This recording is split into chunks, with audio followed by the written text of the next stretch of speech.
노도부대 보병 제2사단 이야기 70일 예비사단 임무수행과 부대 개편 첫 번째 1958년 보병 제2사단이 양구로 이전하면서 제3군단 예하 예비사단 임무를 수행하게 됩니다. 예비사단은 또 다른 이름으로 교육사단이라 부릅니다. 전선을 지키는 전투사단과 달리 평소에 주둔지 생활을 하며 연일 전술전기를 교육하고 연마해야 하기 때문에 붙여진 이름입니다. 그래서 보병 제2사단의 소총부대의 일과는 군인이 배우고 익혀야 할 전술전기 과목 시간표가 빽빽하게 짜여져 있었습니다.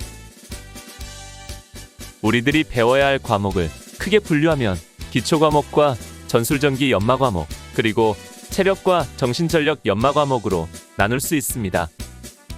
먼저 군인으로서 기본을 배우는 기초과목은 제식과 사격술이 있습니다. 제식은 또 다시 도수제식과 집총제식으로 나뉘는데 그 세부적인 과목은 차렷 열중시역 같은 부동자세부터 시작하여 도보와 방향전환, 경례 등 수없이 많습니다. 그러나 제식의 기본은 훈련소에서 주로 배우고 자대에서는 지휘관 이취임식이나 부대 창설기념식 등을 앞두고 주로 실시했습니다. 우리 스키대대는 국군이날 행사를 연습하면서 제식 훈련을 엄청나게 했습니다. 사격술은 훈련소에서 PRI를 배우고 0점 사격과 실거리 측정 사격을 배웠다면 자대에서는 전진무이탁이라는 전투사격 자세와 주야간 실거리 사격을 실시했습니다. 정말 자대에서는 주야간 사격을 신물이 나도록 했습니다. 특히 상급부대 측정이 있을 때는 매일같이 사격을 하고 그 결과에 따른 얼차려가 실시되었습니다. 또 주특기에 따른 총포의 사격술과 전술적 응용을 위해 집체교육을 실시하여 배우기도 합니다. 나는 M60 기관총 주특기였으므로 1년에 2차례 집체교육을 통해 조총훈련과 사격술, 전술적 운용 등을 배웠습니다. 전술전기를 연마하는 과목으로는 각계전투를 시작으로 분대전투, 소대전투, 중대전투 등 교육을 받고 때때로 야전으로 나가 그동안 배운 것을 응용하여 실전을 대비한 대대 또는 연대 단위 전술훈련을 실시합니다. 그 밖에 전술전기의 부수적인 과목으로 경계, 총검술, 매복, 수색정찰, 화생방, 구급법 등을 배우고 익히게 됩니다. 전투요원으로의 체력단련을 위하여 매일 아침 1.5시의 아침구보와 동절기에 냉수마찰을 실시하고 매주 수요일에는 태권도와 완전군장 구보를 실시합니다. 그리고 여가활동인 체육활동을 통해 부대원들 간의 단합과 단결을 키우도록 했습니다. 또 전투체력을 위해 10에서 20km 근거리 행군과 100km 장거리 행군을 실시하기도 했습니다. 정신전력 연마를 위한 과목으로는 각종 암기사항과 군가 부르기, 그리고 정훈교육과 지휘관 교육 같은 정신교육, 또 주제발표 같은 토론 등을 실시했습니다. 이 밖에도 대통령 연도회견이나 국정에 대한 중요한 발표 등을 TV를 통해 시청하고 토론하거나 때로는 시험을 보기도 했습니다. 이 같은 각 과목들도 세부적으로 들어가면 우리들이 배우고 실행해야 할 과목은 수십 가지가 넘었습니다. 예를 들면 각계전투도 주간각계와 야간각계로 나뉘고 주간각계는 또다시 은폐, 엄폐부터 시작하여 약진과 포복이 있고 또 포복도 몇 가지로 나뉘게 됩니다. 여기에 철조망통과 장애물 극복, 수류탄 투척, 돌격선 전개 및 돌격 등으로 이어집니다. 이렇게 각 과목을 세분하다 보면 우리가 배우고 익혀야 할 과목들은 수없이 늘어나게 되는 것입니다. 이런 교육들은 내무반과 연병장, 그리고 부대 인근에 산재된 각 교장에서 오전과 오후 각 4시간씩 하루 8시간 진행되었고 월요일과 목요일은 야간 교육이 4시간씩 진행되었습니다. 그 대신 야간 교육 다음날 오전은 정비 시간으로 휴식을 했습니다.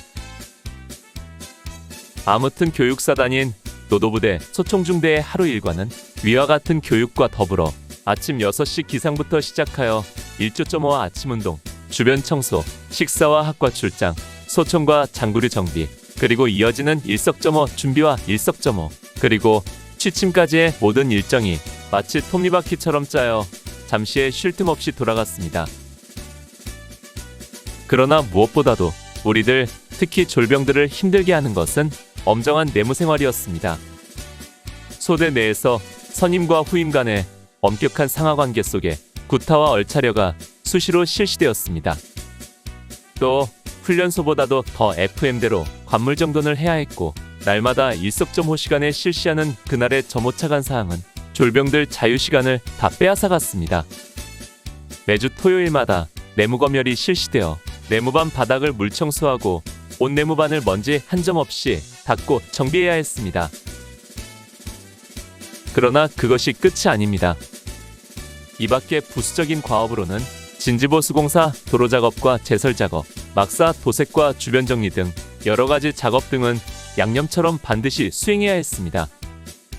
우리 선배님들은 진지구축 공사에도 투입되었다는데 600에서 700m 고지를 등짐으로 자재와 재료를 운반하여 벙커를 만들고 교통호와 참호를 구축했다고 합니다. 제가 복무할 당시에도 태풍 사격장에 자동화 시설 전선을 매립하기 위해 삽과 곡괭이로 땅을 파야 했고, 전선을 매설한 다음에는 다시 되메우기 작업을 열흘 가까이 했었습니다. 우리 후배들은 21사단, 22사단 지역 방책 작업에도 투입되었고 평화이댐 공사에도 투입되었다는 말을 들었습니다. 이 밖에도 농번기에 나가는 대민 지원도 또 다른 부수 업무였습니다. 그 밖에도 열악한 보급품을 우리가 직접 수선하는 것도 주요 일과 중 하나였습니다. 전투복 등 피복류를 직접 꿰매 입어야 했고, 통이라도 직접 바느질하여 수선을 했습니다. 한 달에 한 번 매달 마지막 주 금요일은 보급경제 확인감독의 날로, 이날은 모든 보급품을 점검 보수하고 인사계에 의해 보급품의 상태와 수량 등을 조사하는 재물조사도 실시했습니다. 이 같은 교육과 내무생활 외에도 교육사단으로서 중요한 과업 중 하나는 그동안 배운 것들을 응용하여 실전에 활용할 수 있도록 숙달시키는 야전훈련을 빼놓을 수 없습니다. 전술훈련으로는 소대훈련, 중대훈련, 대대훈련, 연대훈련 등이 있고, 비상훈련으로 준비태세 비상훈련, 대침투작전과 대규모 기동훈련으로 사단 FTX, 군단 FTX 등을 실시하여 수시로 군장을 메고 출동해야 했습니다. 아마 평균 한 달에 한 번 이상은 야전 생활을 했던 것 같습니다. 가장 큰 야전 훈련은 팀 스피리트 훈련으로 약 2주 동안 경기도 또는 충북 지역까지 원정해서 훈련을 뛰었습니다. 제2사단은 팀 스피리트 최다 참가 부대라고 합니다.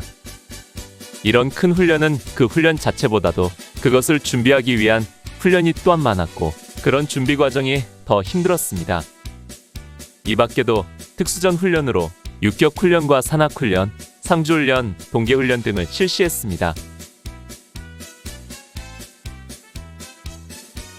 오늘 추억 여행에 함께 해주셔서 감사합니다. 다음 이야기를 기대해 주시고 구독과 좋아요 부탁드립니다.